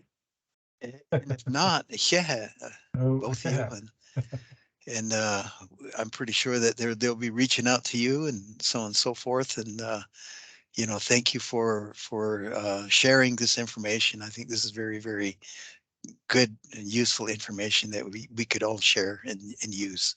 Thank you. Yeah. Okay, let's go on to the next is Tashina Williams from the Indian Training Center. She also has some information that she'd like to share with us. And what I'll do is I'll just give the floor to you, and Tashina, you can go from there. Okay, thank you, Dr. Foster. So good morning. My name is Tashina Williams. I'm here in West Valley. I'm going to share my screen. It's my first time as well. Let's see if I can figure this out.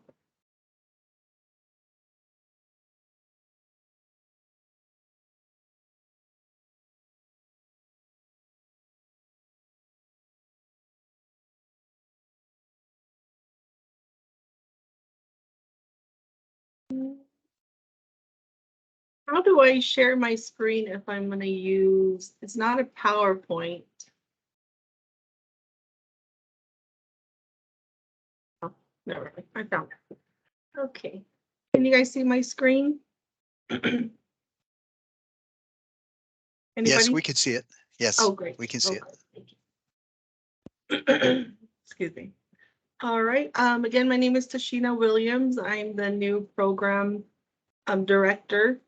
Margene is sadly retiring early. Her last day was December 22nd. However, she's going to be on board with us working Tuesdays and Wednesdays from 11 to 6 p.m.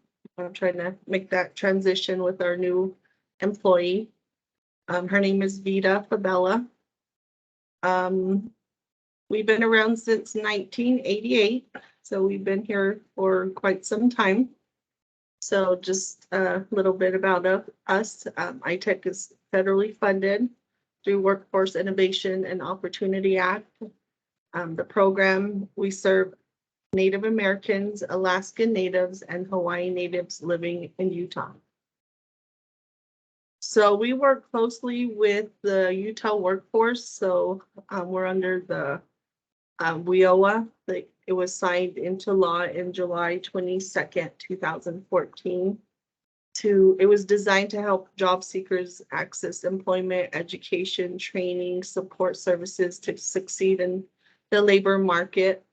So we work closely with them. So just a little more background. And here are the services that WIOA Workforce Programs offers. So they have adult and dislocated worker program, and then that's where we fall in under the Indian and Native American programs. And then they also have Job Corps, National Dislocated Worker Grants, and so on. And also we do get a few $1,000s for our youth program as well. And so the Indian and Native American programs, we work with WIOA again, and also the Department of Labor. And we all share the vision, providing quality employment and training services to tribes, tribal organizations, and Native Hawaiian organizations serving unemployed and low-income Native Americans, Alaskan Natives, and Hawaiian Natives. So we have our adult services.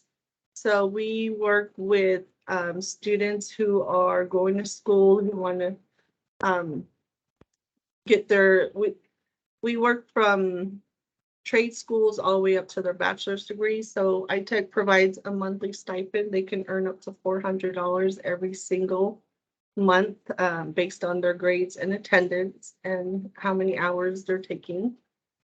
We also provide assistance with books, fees, transportation, and any other school-related expenses. So we have high school. We can assist programs ranging from high school all the way to the bachelor's degree. And then we have our youth program. So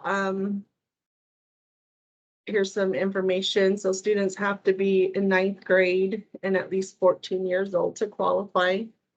They may participate all 4 years of high school until they graduate. And then they must attend required meetings twice a month. We meet here at our building twice a month, every first and third Monday of each month. And that's where we teach the students about careers, wisdom for life, food and nutrition. That's what we're working on this school year. Working on their self-esteem, what's next after high school, just to kind of trying to get them thinking about what to expect after they graduate, when they graduate from high school. And then students are required to turn in monthly progress reports. Tutoring is required for any Ds or Fs. ITech provides a monthly non-cash incentive based on their progress report. They can earn up to $100 every single month. We also provide them with monthly bus passes if needed. We also give them a $200 school clothing allowance at the beginning of each year. And also we have a computer lab. We have 4 computers in the back room. We have high-speed internet. So the students are able to access it and utilize it if needed. They can print out papers. Also, it's available for the anybody who needs to maybe look for a job or work on a resume. We can assist with that as well. And then also ITech provides homework assistance to students just to keep them on track. And also we pay school fees such as driver's ed, lab fees, class fees, registration and graduation fees as well. So we provide that for our students here. I know there was a lot of talk about having it online, so maybe in the future we might change that where we can admit a certain amount of students and we can just do it like a virtual online meeting, just so more students can be included in the whole state of Utah, because we cover the whole state of Utah. And we would like to get more students from down south or up north as well, not just in the Salt Lake City Valley. And so who qualifies for ITech assistance? To qualify for services, you have to be low income. You have to show proof of your Indian or Native descent. You do not have to be an enrolled tribal member. You have to live in the state of Utah, and you also have to be working on something, working towards something, and within approximately 12 months, except for high school students. Again, like I said, they can participate all 4 years of high school. And also here are the documents needed. So we just ask for 2 forms of identification, proof of their Native descent, proof of family household income. So we do have a income guideline that we have to go by. It is fairly low. I just want to give you guys a few examples. So like a family size of 3, you have to be under $27,866 a year.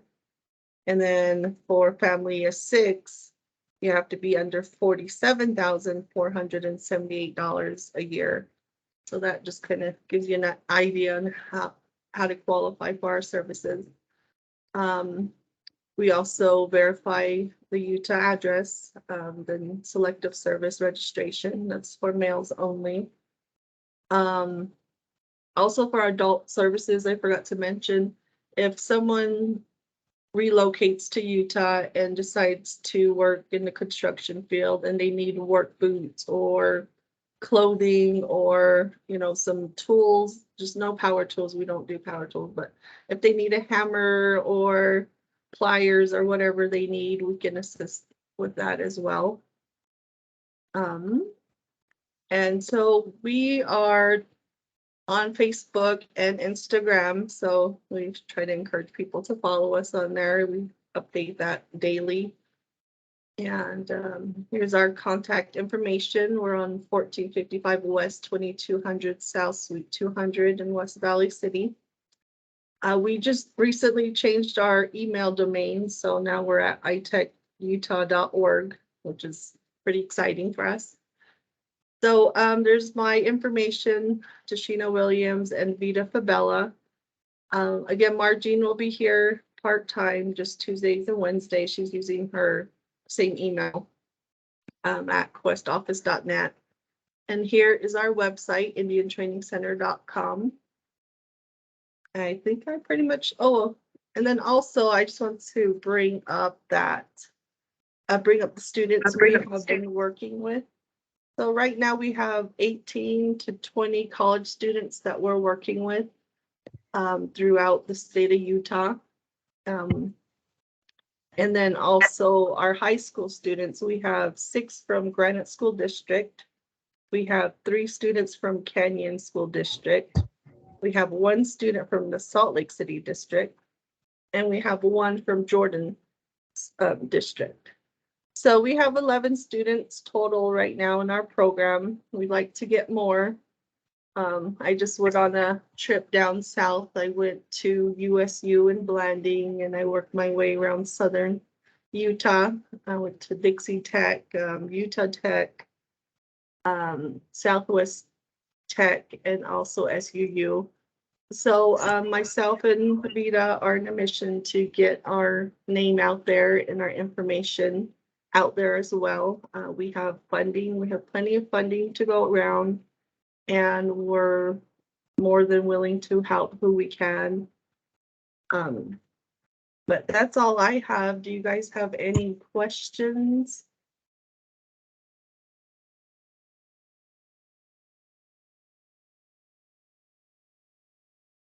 Hey, Tashina, I just have a couple comments, if you will.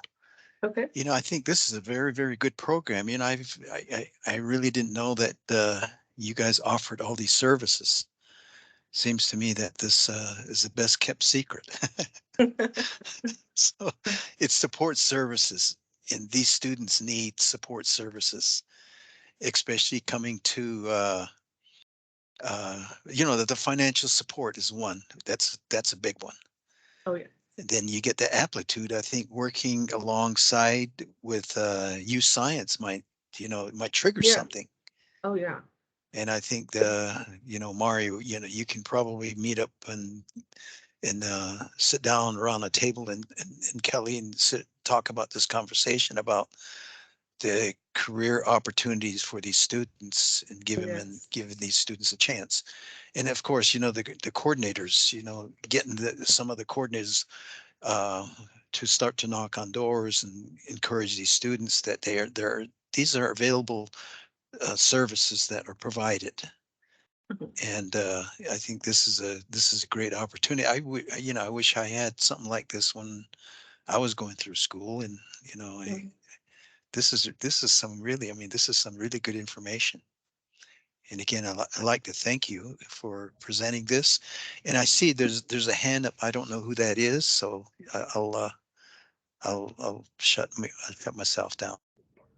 Hey, this is Eddie Calamity from Cedar City. I just had a question about, at one time you guys were helping out with college students that were in the last semester or last quarter of their school year. Are you guys still doing that? Yes, we are. So they have to be working towards a certificate or a degree and have only 12 months left to complete that program. That's when we are able to assist them with a monthly stipend. Okay, so and how does that work? Do they send in their grades, or how does that work? So the application process is simple. We don't have our applications posted on our website or online anywhere. We like to talk to our clients to see if they qualify before they go and do all that work and turn in all the documents that we require. So we like to talk with them, and then once we see if they qualify, we email them an application and they send in documents. And the documents we request is it's 2 forms of ID, the proof of Indian descent, and then proof of address, and then their schedule, their transcripts, you know, their school information. So once they finish their application process, then we can start sending payments to the individuals. Okay, and that, did you say the last 12 months or the last? The last 12 months. So, Okay. so for example, if they're working on their associate's degree, they're on their own, their first year, then the second year, the last 2 semesters, the last 2 consecutive semesters, we can help. So once they're done with their associate's degree, if they want to go on with their bachelor's degree, we put the students on a 12-month tracking, and they can earn $20 for those tracking forms. So that would cover their first year on their bachelor's degree again, and then we can help them the last 2 semesters of their bachelor's degree. So we can help them more than once. Thank you. Are there any other questions, comments? And I'm more than willing to send out information. We have flyers we've been working on. We've been going to all these events. We're trying to partner with as many people as we can, we're just reaching out. That's our mission this year, to get out there. There's oh, go ahead. Just one quickly. So, Tashina, I'm a recipient of this program, and they helped me with my education early on in my pursuit of my degree, at the University of Utah. So, they're easy to work with, and I think everybody should take advantage of this. So I just throw in those 2 cents in there. So. Yeah, I was a recipient as well when I went to the University of Utah. I know Samantha Elridge and her sisters were part of the program as well.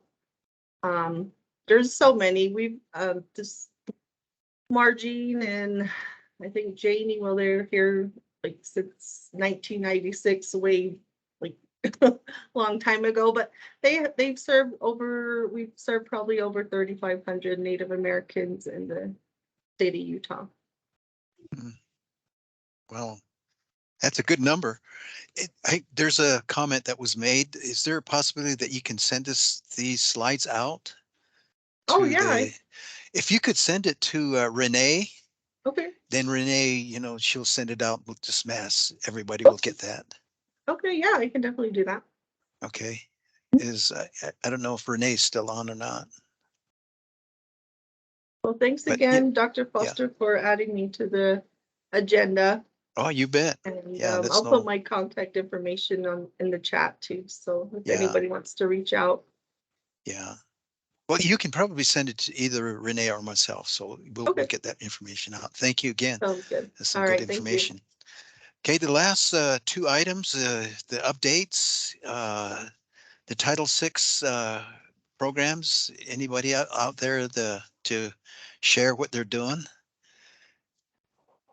If not, hi, I'm gonna. Chuck. This is Heather. Oh, hi. Chuck. Hi, this is Heather Amato. Okay. And I just had a question, actually. So we've been having, and hopefully we can brainstorm, and I don't know if other sites are having this concern, but some of my parents have reached out and said that the grade for the Navajo 1 and government class isn't showing up on the transcripts. And so maybe, I didn't know, I wanted to talk about a smoother transition with that. Is there any way that I can help to ensure that happens? I hope, I don't know how else to explain that concern of mine. Been running, but we've been running into this, for some time. And I think that everybody has to work first. Everybody has to work together. I think when the grade is submitted, when Clayton has the grades, he'll submit it to the Granite School District. This has happened in the past, and the Granite School District will make it a formal letter with the student's name, the course number, the instructor, and the grade. And those letters are given to the coordinators. And the coordinators in turn will give those to the schools in which those students are attending. That's the format we've used in the past. I think we need to revisit that. I don't know exactly how, how much we can start to push on this. I think, again, I think we need to all get back, around the table and make sure that this actually happens. Because in the past, we've had students that have taken a class and they didn't appear on the transcript, and it was like a semester, almost a year later. Then all of a sudden, they're looking for grades, and then we have to backtrack. We have to go back to Clayton, and Clayton has, we go back to the Granite and how they issued those grades out in the letters, and then how those letters were given out to the Title VI coordinators. So I think we need to probably revisit that. On behalf of Granite, I know that Rebecca Ibarra, she is the one who kind of is in contact with Clayton and works on that. But from what I have heard through the grapevine, we haven't gotten those grades yet, or we haven't heard from Clayton. But I would definitely love to, work together and find a smoother process. I'm pretty new in the role, so I don't know quite how all of these things work in the background, and if there is a smoother process and a faster way, we are more than happy to, work together and help and figure that out. And, I can put my email in the chat and Becky's email in the chat, and we can kind of reach out and see how we can work together. I was going to say, Dr. Foster, this is Sarai from Davis. Is there any way we can get Clayton's updated information in like an email, and then we can all contact him? Because I just recently lost my Navajo teacher that we have classes for. So yeah, and we even have the course numbers and everything, but I just need to talk to him about picking up halfway or whatever. So okay, I'll send that out. Thank you. Okay. Any other? Now it's Soraya, are you still on? Could you talk a little bit about your student teaching experience? I think you're just about concluded your degree in teaching, and could you just give us a sneak preview of what you experienced? Yeah, as you can see, I'm in the middle of it. No, I'm good. Yeah, let's give her a hand. She's. I'm finishing my master's. I'm on my last 15 days. And I still want to be our coordinator for the Davis School District because my heart's there. But to get the pay that I wanted, I had to get the degree. So sorry, it's lunchtime. But it's I think with this power of a master's, I will be able to have more of a voice in our district. And it's been great, fun, and it's doable. My district was really good in letting me keep my job as the coordinator and do my student teaching. But it's a lot of work to run both program and do my schooling. But I'm pretty much done. As soon as I finish my student teaching, I should be graduated with my master's. Okay. Oh, very good. Yeah, well, thank you. Thank I think you. everybody's giving you a hand here, Thank you guys. I appreciate it. Hey. Yeah, thank Or you. in House Pueblo Tehuat. Way to go, Thanks. Sarai. Yeah. Thanks. Is there anybody else who would like to share what their, with their programs at their sites? So if not, yes, I would like to do just a quick share. Okay, sure. We're gonna have our Knowledge Bowl. Well, we were supposed to have it yesterday, but we had a huge snowstorm.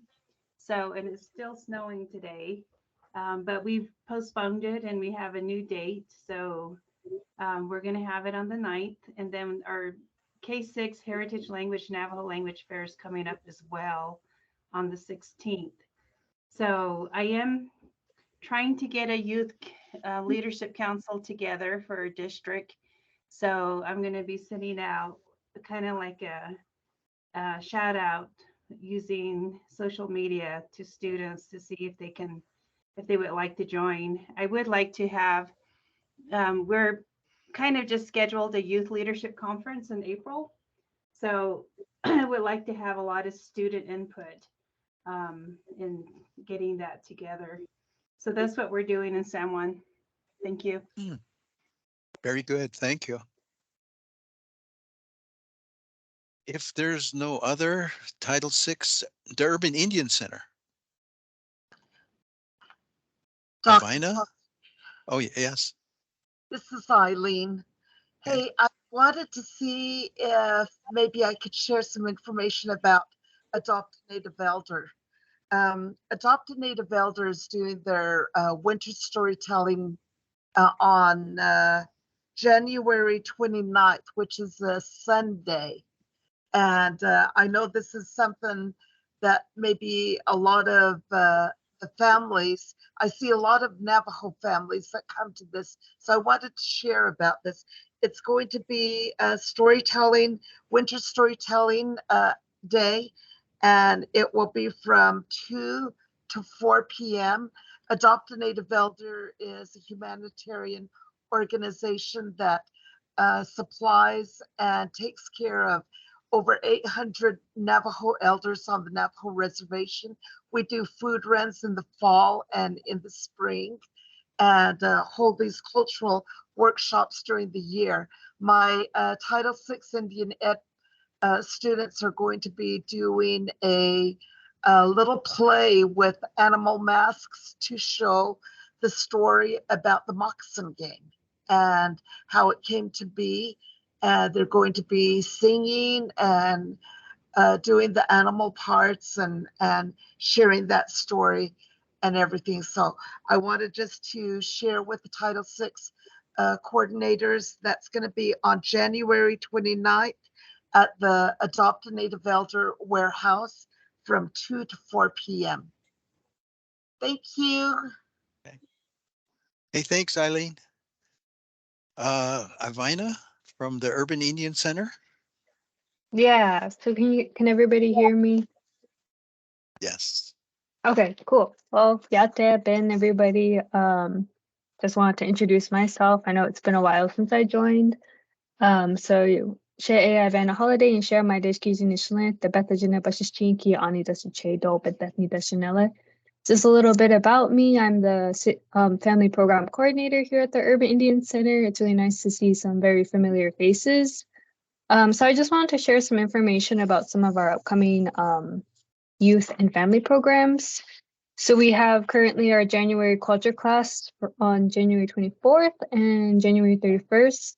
All this information will be sent to Dr. Foster from Penelope. So don't worry on like trying to write this all down. So we have our January culture classes coming up, and then we also are recruiting for our February culture classes too. So if you have any questions about that, or if you have any parents that want to get in contact about that, just feel free to share my information, and I'll put my information in the chat. But we also have our Native Youth Support Group activity on January 27th, so that's a Friday. And this is for ages 10 to 24-year-olds. They'll be doing a Valentine's Day activity. We are starting our Zumba sessions once again, starting next Thursday. So that is from 6:30 p.m. to 7:30 p.m. Here at the center. And then we have our last thing is the Sweetheart Dance. So we're be hosting a Sweetheart Dance on February 17th. So this would be for 7th through 12th grade youth. Okay, very good. Thank you. I think there's a lot of activities out there, and so it's opportunity for everybody to get a little bit more involved, and or if you're involved in that process already, just continue what you're doing. This is last time to any other comments that anybody like to make? And if not, our next meeting will be on February the 17th. You know, that will be a virtual meeting, and basically we'll follow the same format as far as the agenda. Other than that, have a safe weekend, safe day. I know it's pretty cold out there. You know, it's here and it's freezing. So, well, other than that, thank you guys for your attendance, and I think this was a very productive, and it was a good program from the prayer through the last part of sharing here. Again, thank you, and we'll see you the next time. Thanks, Dr. Foster. You bet. Thank you.